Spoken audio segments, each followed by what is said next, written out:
Jain irrigation का sweet orange हम लोग ने बहुत ही टेक्नोलॉजी से डेवलप किया हुआ है, जिसमें JSO 1, 2, 3, 4, 5 वैरायटी है। मतलब ये टेबल और प्रोसेसिंग दोनों में यूज़ हो सकती है। कोई भी किसान भाई जो भी सिट्रस की कर रहा है तो उसको ड्रिप इरिगेशन लगाना बहुत ज़रूरी है। ये यदि हम JSO 1 की बात करें तो इसका छिलका पतला होता है और ये आपकी हार्वेस्टिंग अक्टूबर-नवंबर में ये कर देता है। सबसे बड़ी बात है कि इसको लगाने के बाद अभी तक किसी भी किसान ने ये नहीं कहा कि एक भी पौधा मरा है।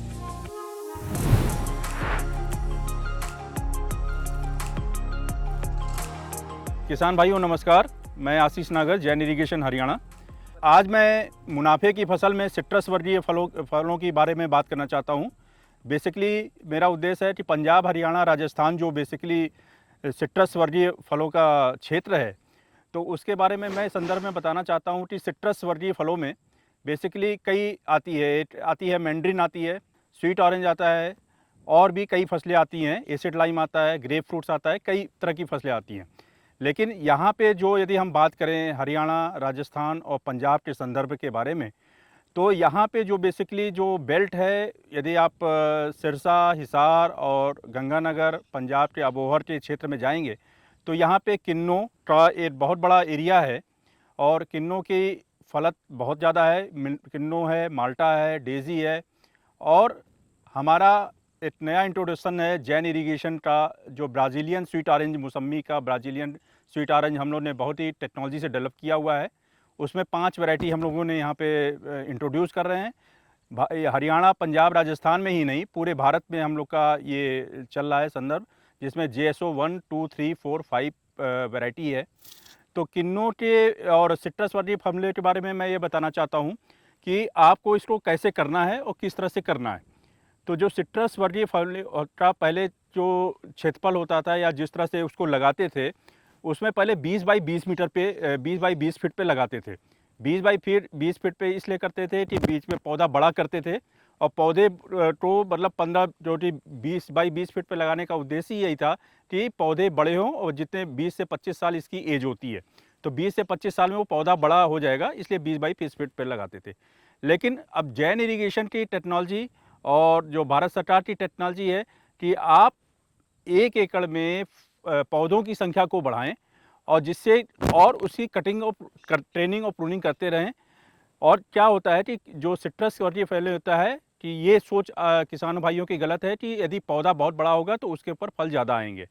बेसिकली क्या होता है, यदि आप देखें नेचुरल तरीके से, तो जो फल आते हैं वो नीचे के ब्रांचों में ज़्यादा आते हैं।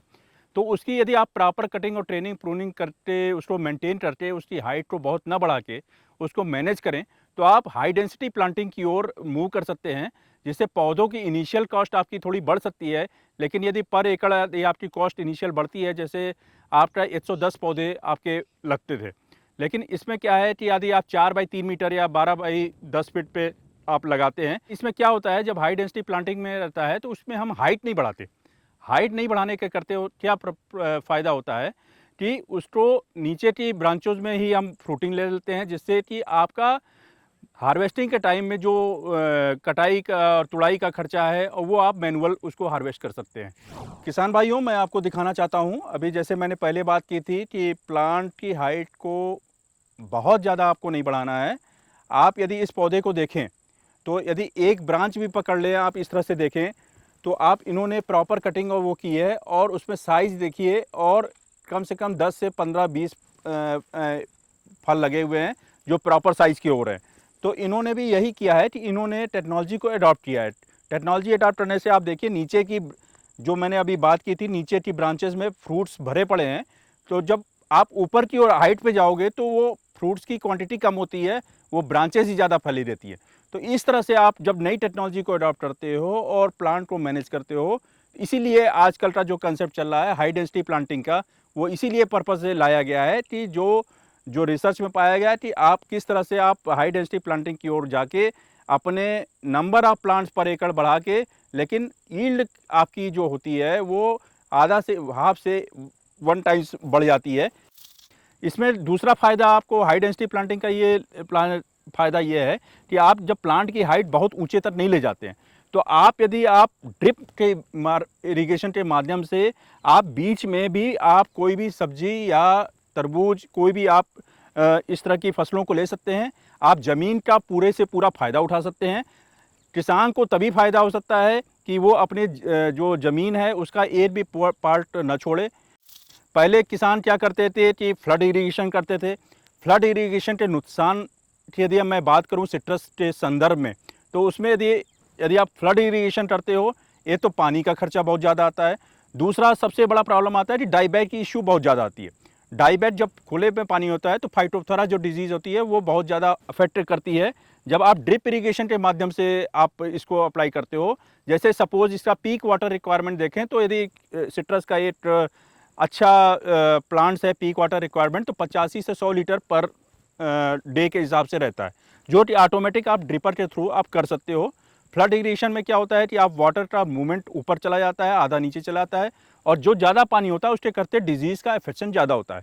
तो कोई भी किसान भाई जो भी सिट्रस की कर रहा है या कोई भी टेक्नोलॉजी को अपना अडॉप्ट कर रहा है, तो उसको ड्रिप इरिगेशन लगाना बहुत ज़रूरी है, क्योंकि इसके साथ आप पानी के साथ आप वाटर सोल्यूबल फर्टिलाइज़र देते हो।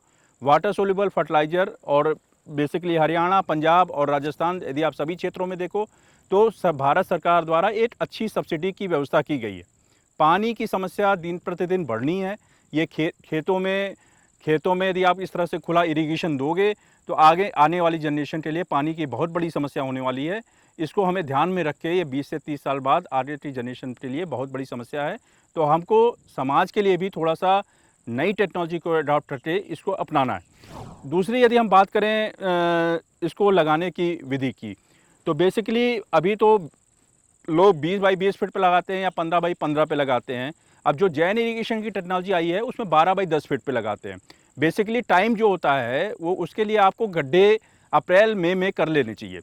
मतलब 2 से 3 फीट के गड्ढे, 2.5 से 3 फीट के आपके गड्ढे होने चाहिए। जब आपके मई में कर लेंगे गड्ढे को, आपको खुले छोड़ देने हैं। खुले छोड़ने का पर्पज़ ये होता है कि जब गर्मी के समय में टेम्परेचर ज़्यादा होता है तो उसके अंदर जो बीमारियाँ होती हैं वो ऑटोमेटिक 45 से 50 डिग्री टेम्परेचर पे वो ख़त्म हो जाती है।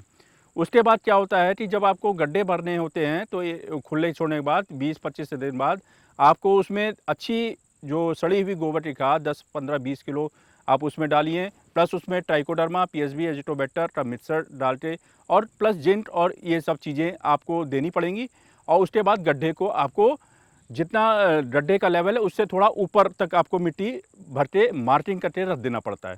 जब आपके पौधे आते हैं, जैसे मान लीजिए आपके बाहर से पौधे आते हैं, तो बाहर से पौधे जो आते हैं उनको आपको 2, 4, 5 दिन आपको यहाँ के इन्वायरमेंट के हिसाब से ढालना पड़ता है। यहाँ के इन्वायरमेंट के ढालने का पर्पज़ ये होता है कि आप कहीं दूर से ला रहे हैं और तुरंत पौधे लगा देंगे तो उसमें मॉर्टेलिटी के चांस ज़्यादा होते हैं। उसमें आप कोई एनपीके प्लस बैक्टीरियासाइड का स्प्रे करके ठंडी जगह पर रख दें, और 4-5 दिन बाद जब आपका प्रॉपर इरिगेट करके ड्रिप के द्वारा, और उसके बाद मॉइस्चर के मतलब उसके मार्किंग करके प्रॉपर नॉर्थ साउथ डायरेक्शन में आप कोशिश करें कि लगाएं, जिससे सूरज की रोशनी अच्छी पड़े। दूसरी बात है, अभी यदि हम बात करें तो अभी क्या हो रहा है कि मौसम बहुत चेंज हो रहा है। मौसम अभी यदि हम बात करते हैं हिसार, सिरसा और ये, तो इस बार 50.3 डिग्री टेम्परेचर यहाँ रिकॉर्ड किया गया, क्योंकि उससे क्या हो रहा है कि फ्लावरिंग का और फ्रूट ड्रॉपिंग बहुत ज़्यादा हो रही है। तो उसके लिए अब किन्नों में किसान थोड़े से परेशान हैं, तो उसके लिए आपको नई टेक्नोलॉजी को अडॉप्ट करना पड़ेगा। और दूसरी आपको यदि हम जैन इरिगेशन की बात करें तो जैन इरिगेशन ने ये JSO 1, 2, 3, 4, 5 बेसिकली ये ब्राज़ीलियन वैरायटी है, इसको निकाली हुई है। ये हरियाणा, पंजाब, राजस्थान और जहाँ पे भी सिट्रस वर्गीय फैमिली होती है उसके लिए बहुत सूटेबल है। इसकी सबसे बड़ी खासियत जैन इरिगेशन की ये है कि ये कभी सॉयल बेस्ड नर्सरी नहीं तैयार करते, क्योंकि सारी जो भी बीमारियां आती हैं सॉयल से आती है। तो ये जो हम लोग तैयार करते हैं, एक स्पेशल पॉट होता है प्लास्टिक का, उसके अंदर हम लोग जो मटेरियल डालते हैं बेसिकली कोकोपीट, परलाइट और वर्मिकुलाइट डालते हैं। सॉयल बेस्ड हमारा कोई भी काम नहीं होता, और उसको वेल वेंटिलेटेड और वेल मतलब निगरानी में इसको तैयार किया जाता है। इसको तैयार करने में भी 18 महीने लगते हैं। और इसका सबसे बड़ा एक प्लस पॉइंट यह है कि जैसे आपकी JSO 1 है, JSO 1 जैसे किन्नू आता है आपका जनवरी फरवरी में आने से क्या होता है कि एकदम ग्लट आ जा रहा है, मार्केट इस समय डाउन चला जाता है, तो वो रेट जाता है 8 से 9 रुपये kg। ये यदि हम JSO1 की बात करें तो इसका छिलका पतला होता है और ये आपकी हार्वेस्टिंग अक्टूबर-नवंबर में ये कर देता है। और अक्टूबर-नवंबर में यदि हम इसकी बात करें तो ये जो मौसम्मी का रेट जो जाता है वो 25 से 30 रुपए केजी जाता है। सपोज़ मान लीजिए JSO1 या 2 जो एक एवरेज उत्पादन की बात करें तो 15 टन पर एकड़ के हिसाब से आप मान के चलो। और JSO1 हमारी उसमें है कि इसका छिलका पतला है। यदि आप माल्टा सीरीज़ में जाते हो तो जैसे मोटे छिलके का आपको थोड़ा-सा बाहर के लिए वो करना है, तो आप थोड़ी-सी लेट वैरायटी हमारी JSO5 यूज़ कर सकते हो, JSO2, 3 का जिसका छिलका थोड़ा मोटा होता है। आप उसको ट्रांसपोर्ट के द्वारा उसको लॉन्ग टर्म में, तो किसान भाई को एक सलाह हमेशा मेरी ये रहती है कि कोई भी किसान भाई कोई भी सिट्रस फैमिली कर रहा है, तो एक ही बाग का एक ही वैरायटी न लगाएँ। जिससे क्या फ़ायदा है, जब आप अलग-अलग टाइप पे मैच्योरिटी वाली फसलें होंगी, तो आपका जैसे किसी कारणवश एक वो है तो सेकंड वाला उसको एब्ज़ॉर्ब कर लेता है। और इसकी सबसे बड़ी प्लाट है अभी तक जितनी जगह लगा है हरियाणा में, चाहे पंजाब में, चाहे राजस्थान में। सबसे बड़ी बात है कि इसको लगाने के बाद अभी तक किसी भी किसान ने ये नहीं कहा कि एक भी पौधा मरा है। तो ये एक सबसे बड़ा बेनिफिट है क्योंकि इसको हम लोग तैयार इस तरह से करते हैं। और ये किसान भाइयों से हमारा ये अनुरोध है कि आप किन्नू ज़रूर लगाएं, लेकिन जो किन्नू की परिस्थितियां चल रही हैं, टेम्परेचर बढ़ रहा है, उसको थोड़ा-सा आप अपने को चेंज करें और किन्नू के साथ अपने जैन स्वीट ऑरेंज के पौधों को ज़रूर लगा के आप उसका रिजल्ट देखें। कोई भी क्रांति शुरुआत में कठिन लगती है, फिर धीरे-धीरे वो बढ़ती है और फिर वही चीज़ क्रांति लगती है। किन्नू क्या था, किन्नू बाहर से आया था, यहाँ पे नहीं था, लुधियाना में आया, पंजाब PIU से इंट्रोड्यूस हुआ। इसी तरह हम लोग की टीम, जैन इरिगेशन की टीम, किसानों के लिए हम लोगों ने जैन JSO की 5 वैरायटी लाई है। इसका प्लस पॉइंट ये है कि इसमें यदि आप फल काटेंगे तो उसमें 1 से लेके 5 बीज मैक्सिमम होते हैं और जूस का परसेंट TSS जो होता है, जो किन्नू का 12 होता है, इसका 14 से 15 डिग्री ब्रिक्स होता है। मतलब ये टेबल और प्रोसेसिंग दोनों में यूज़ हो सकती है। इसका सबसे बड़ा प्लांट है। हरियाणा और राजस्थान और पंजाब में बड़े किसान हैं। यदि इसको प्रोसेसिंग के पर्पज़ से भी यूज़ करना चाहे तो कोई सेटअप करके प्रोसेस करके उसका एक इनकम का आप जनरेशन ज़्यादा करते हैं। 20 से 25 साल इसकी लाइफ होती है और ये बहुत ही क्वालिटी प्लांटिंग मटेरियल यदि हम बात करते हैं तो जैन इरिगेशन एक ऐसा सेक्टर है जो किसानों के हित में हमेशा खड़ा रहा है और किसानों के हित के लिए ही सोचता है और आगे भी सोचता रहेगा।